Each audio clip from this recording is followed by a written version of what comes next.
Welcome back to another edition of Focus One. Today we're going to talk about the Hispanic vote in the 2012 election cycle. It's probably unwise to think of the Hispanic community as a cohesive voting bloc, especially in the state of Florida. Today we'll examine some of the reasons for that. My guest is Kelly Kirschner, the new Dean of Special Programs at Eckerd College. You might recognize him as our former mayor of Sarasota, the youngest one we've ever had. And perhaps most pertinent to today's topic, Kelly has a distinguished history working on issues of importance to the Hispanic community, recently stepping down as the executive director of Unidos Now. Nice to have you on the show, Kelly. Thanks for having me on, Frank. Now, Kelly, we probably could do shows with you on multiple issues, and I hope to bring you back on some other ones. But why don't you just go ahead and just give me a little bit of your background working on issues of importance to the Hispanic community? Sure. It probably starts just growing up in this area. My father, who grew up in Manatee County in Bradenton, when he was 9, moved to Spain. His dad was a hotel restaurant manager. He also spent some time in Cuba.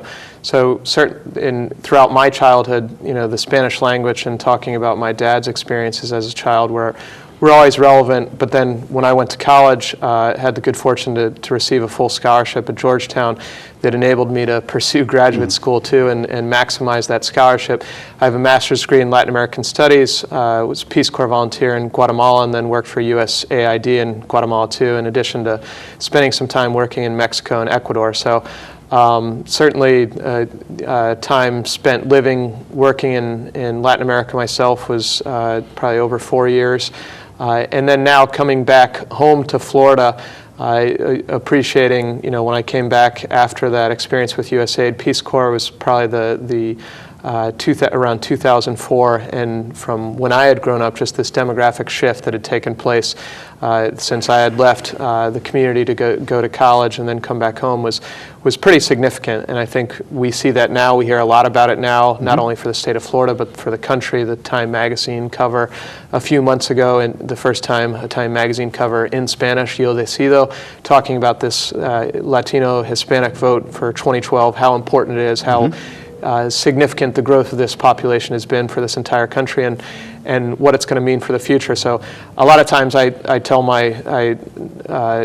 really rub my friends or people that are not bilingual, that are not getting engaged with the demographic change, that really the future, if you're a business person, if you're in education, if you're in government, you need to really be understanding this demographic. You need to accept the change is coming, and more than accept it, really embrace it, which is what we were doing with Unidos Now, and I think what today's conversation is really about too. Yeah, so let's talk a little bit about some of these demographic shifts. Let me just lay out some stuff, and then I think you'll probably see where I want to go on it.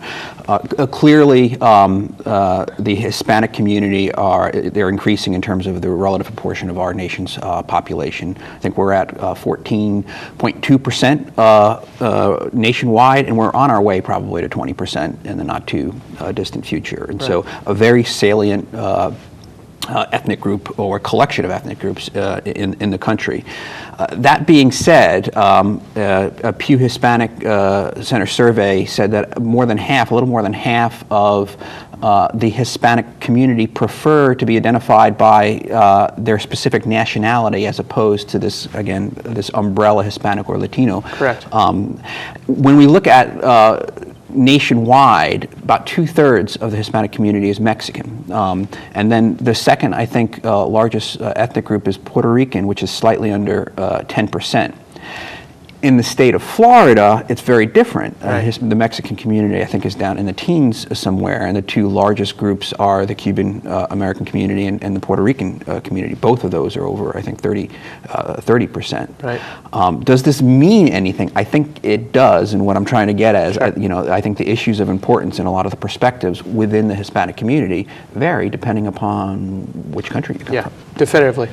And the point you made really is vexing for the Census Bureau every time they conduct a census, and the numbers of this Latino umbrella or Hispanic umbrella, you have many immigrants from South America that are not self-identifying in a census as being Latino. They're self-identifying as white.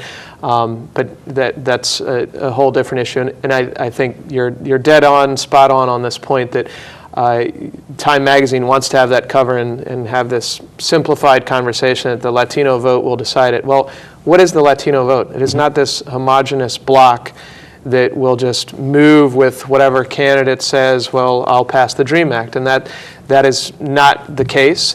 I think what is relevant to a middle-class Puerto Rican in the I-4 corridor in Orlando is going to be very significant to a first-generation Mexican immigrant who's become a naturalized citizen that is now registered to vote. And that will be very different to perhaps a 70-year-old Cuban American in Miami who still harbors this idea of somehow an aggressive U.S. position in removing the Castro brothers from power down there. And so to somehow say that there is one political party or platform that will unite and gather that whole vote is certainly erroneous. And I think that said, and certainly you can just watch the Obama administration and what they've tried to do with the Latino vote.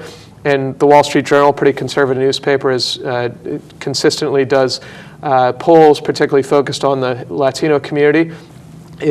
Probably in the top 4 or 5, including for Puerto Ricans and Cubans, the immigration issue is of concern to them. And I think that does relate to, if you have an Hispanic accent, that if English is not your first language, there is some concern of this type of racial profiling and balling it up, that I think you do find that there is some understanding and empathy, even with Puerto Ricans and Cubans that do not have the issue in terms of immigration that a Mexican or Central South American would have, that still does carry some weight. And I think that certainly the Obama administration is probably banking on that if they align themselves and in the things and policies that they're pursuing, that will continue to help them with the Latino vote. And if you can see the numbers still right now, that I think Obama, if you take this large Hispanic vote, is 30 points up on top of Romney. So it's probably working to his benefit right now. Which is in terms of demographics, it's probably, I would, aside from the gender vote right now, he's doing well in terms of women. I would put his advantage with the Hispanic community as one of his biggest advantages. Right. I'm going to come back and probe it a little bit more. On issues of immigration, especially DREAM Act and the Arizona immigration law, we're going to come back to that a little bit later. Yep. And I think you identified immigration writ large as something that it's a salient issue for all Hispanics. Sure. Are there any other, besides jobs, or any other issues, do you think that there is sort of a cohesiveness across the board? And then beyond that, maybe we could just hit the Cuban American community, the Puerto Rican community, and then Mexican community, if there's anything that jumps out at you as issues that are specifically that are key for them that might not be for the rest of the Hispanic community. I wouldn't mind hearing that. What's interesting is if you've listened to Jeb Bush and actually George W. Bush in his book Decision Points, they're these two voices in the wilderness, if you will, of the GOP that have been saying, for the past number of years, and even in the recession when it is really not politically smart, perhaps, particularly from a Republican perspective, if you've seen the way that Rick Scott and Governor Brewer of Arizona and others have taken really largely aggressive anti-immigrant stance, which many in the Latino community equate to be an anti-Hispanic stance. G.W. Bush, Jeb Bush have both said this is a natural future demographic shift that the Republican Party should capture, and therefore this is exactly the wrong type of policies that we should be pursuing. And they say that specifically because and I think you asked, what might be a cohesive uniting feature of it? And I think one of the most cohesive uniting feature is it's a socially conservative demographic, and that probably cuts across nationalities, that Central American, South American, that continues to be certainly a church-oriented, Christian-oriented community for the most part.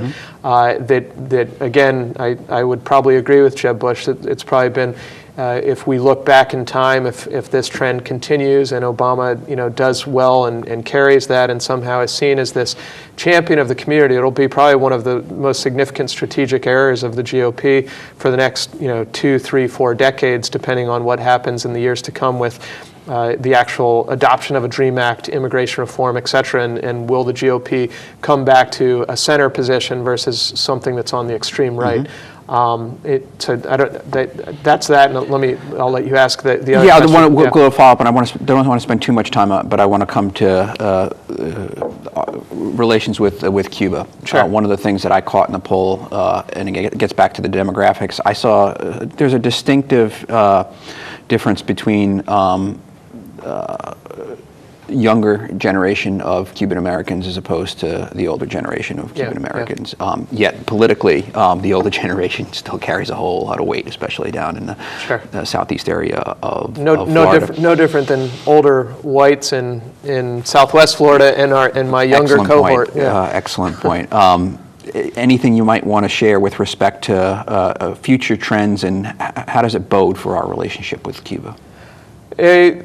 So first off, if you actually if you talk Southwest Florida, Tampa, which the official sandwich of Tampa is the Cuban sandwich, and they proudly Cigar say, City. They proudly say we were eating Cubans, 30, 40 years before they even knew what the heck that sandwich was in Miami.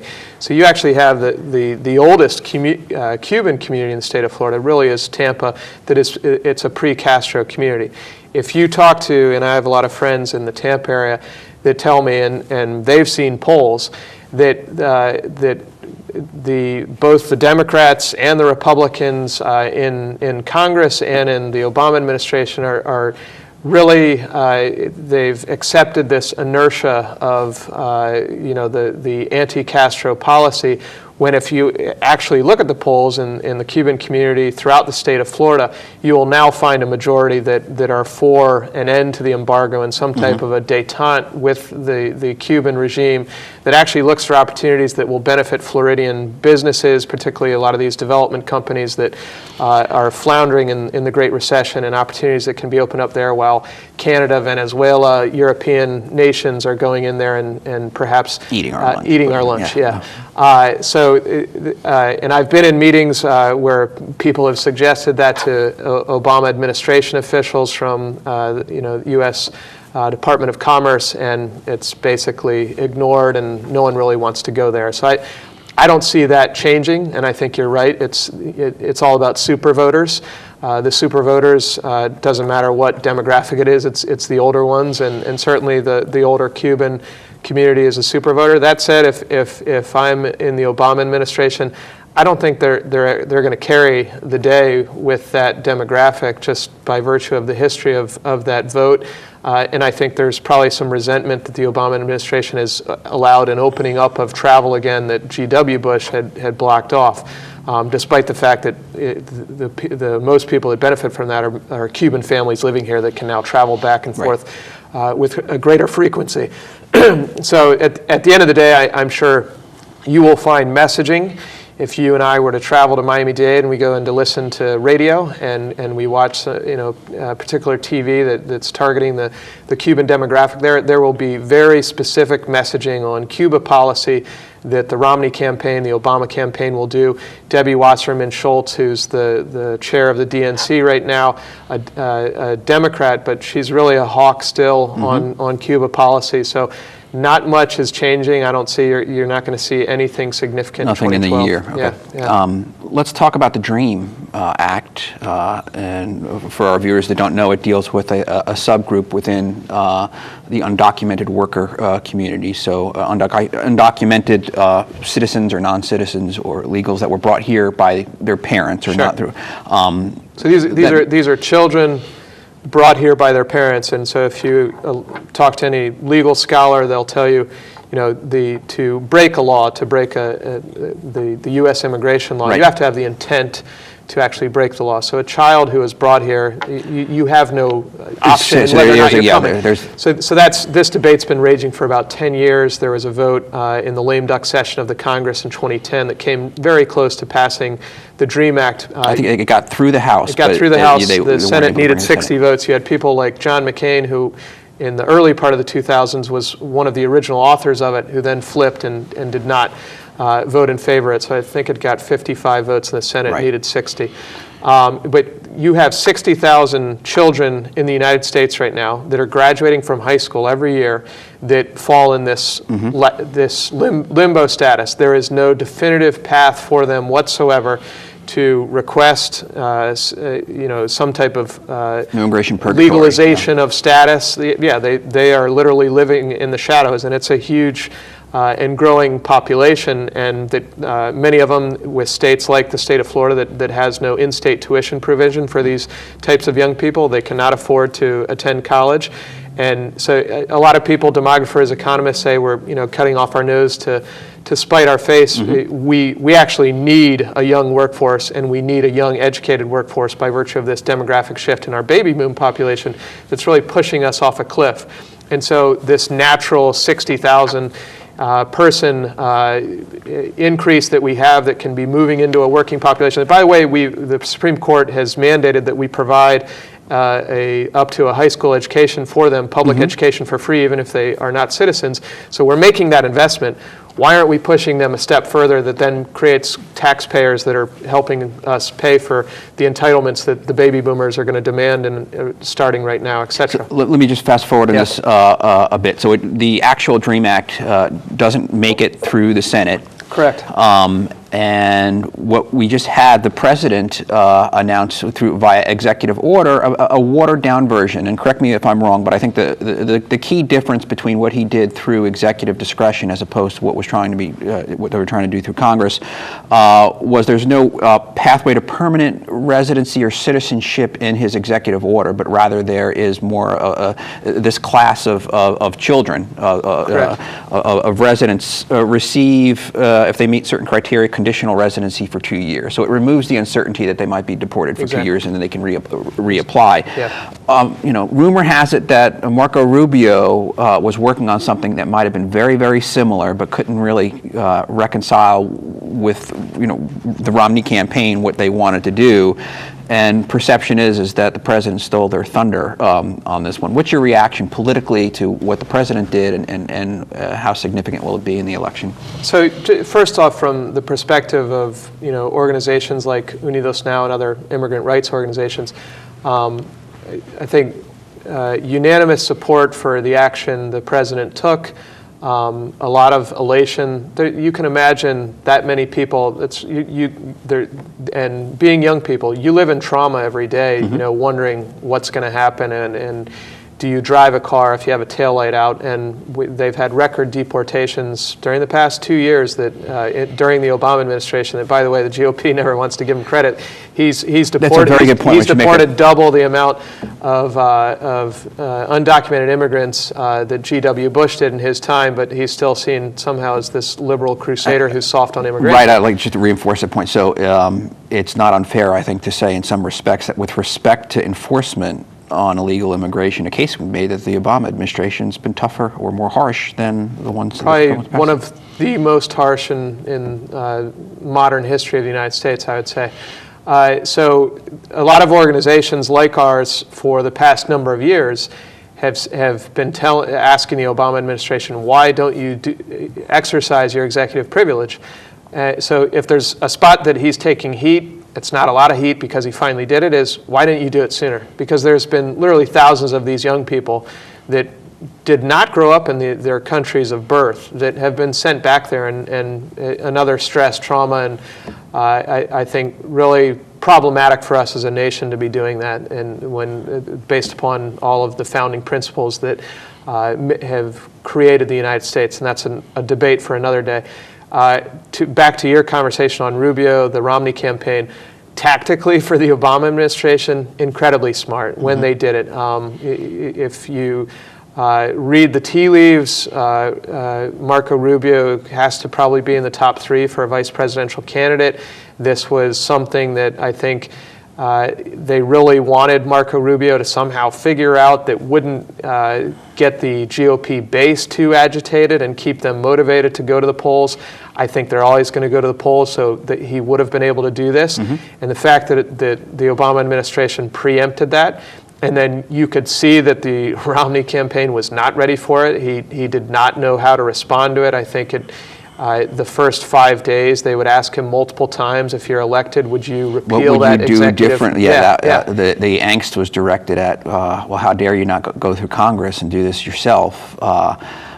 There's a deadlock in Congress, but I think the weakest component of his response was what would you do? Would you repeal this, or would you do something different? And if you don't have an answer, he wouldn't answer. No. So, and I'm sure you probably have, again, Obama staffers just licking their chops with that, and probably further move the dial in terms of, perhaps some Latinos, Hispanics who are undecided.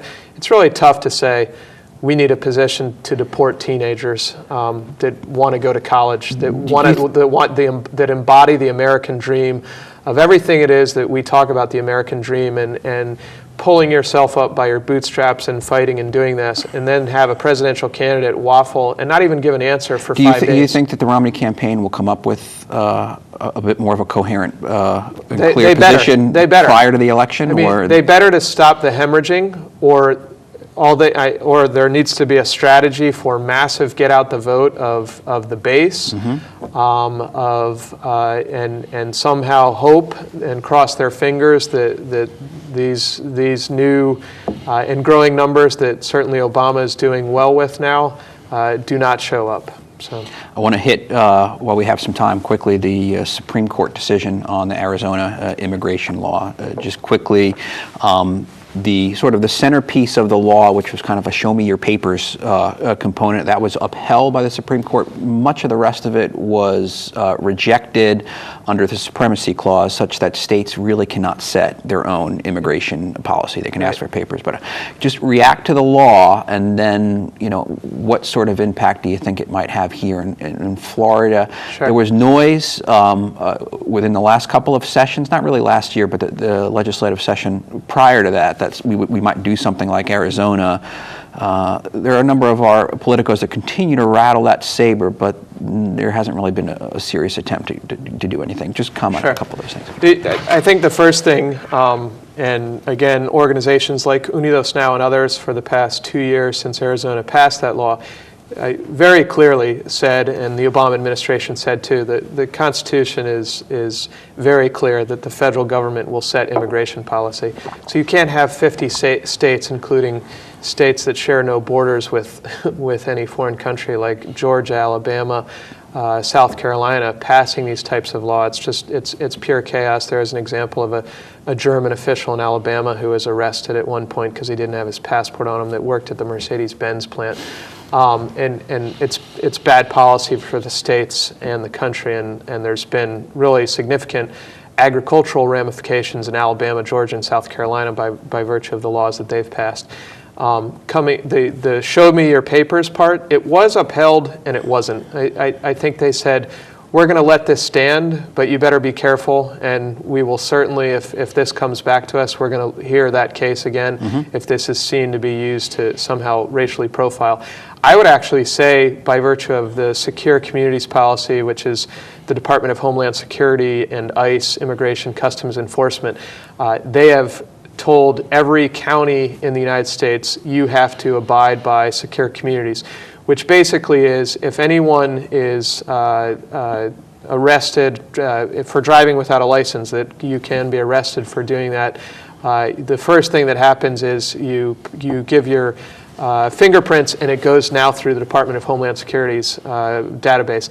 In essence, the nation is a show me your papers nation to that effect. Arizona probably is a little bit different because they can probably, I imagine, stop you for jaywalking, and by virtue of this Supreme Court decision say, show me your papers. It'll be, I'm sure there will be a challenge coming in the future to check that out. It for many people in the immigrant rights community, that continues to be really disturbing. Moving to Florida.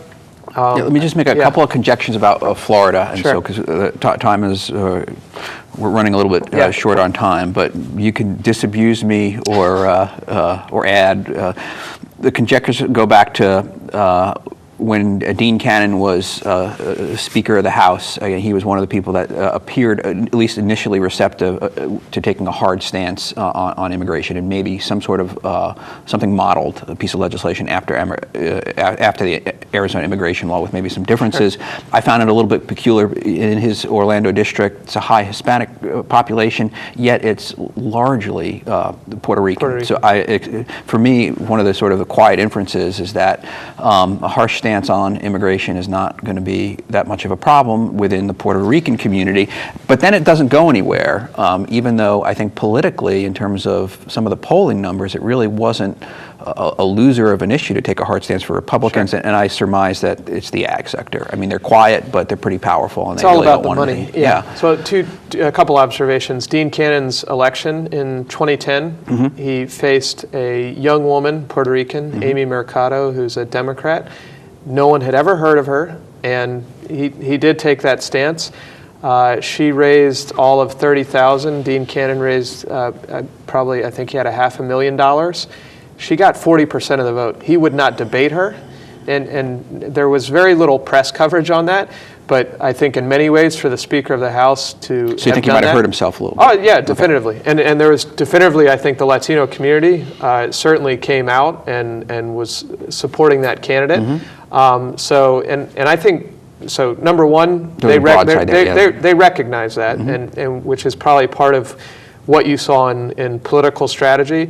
Number two is, and Rick Scott has done this 2 months ago, he met at the annual Orange Growers Association, and he said, and this is, I mean, you want to talk about an incredible shift, and this didn't get a lot of press, but he said, E-Verify, which was originally in 2010 part of his platform, he said, E-Verify will kill the orange industry, the citrus industry in the state of Florida. It will kill agriculture in the state of Florida. And this is just less than 2 years into his administration, when I think if you had one of your thesis students do a thesis on how did Rick Scott win the election, he won it on the immigration issue. He blew Bill McCollum out of the water just by going after this. Right. He was losing by double digits to Bill McCollum before he just hammered on this Arizona law issue. And the fact that less than 2 years in, he's then done a complete 180 and has largely taken McCollum's stance that we don't need this law in this state, which is basically what he told these orange growers.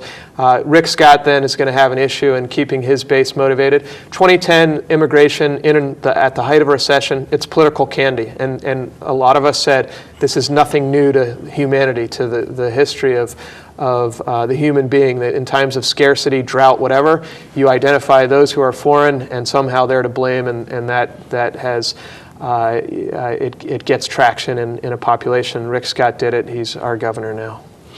Kelly, we're out of time. Closing thoughts on the upcoming election and the role of the Hispanic community. Florida now, 27 electoral votes, has grown to 29 electoral votes. If you talk to particularly the Cuban community in Florida, they say not only Florida's the door to the White House, and the Hispanic community has the key to that door and who's going to live there in January of 2013. But as we've discussed today, there's going to have to be targeted and very smart messages to a diverse Latino population in Florida.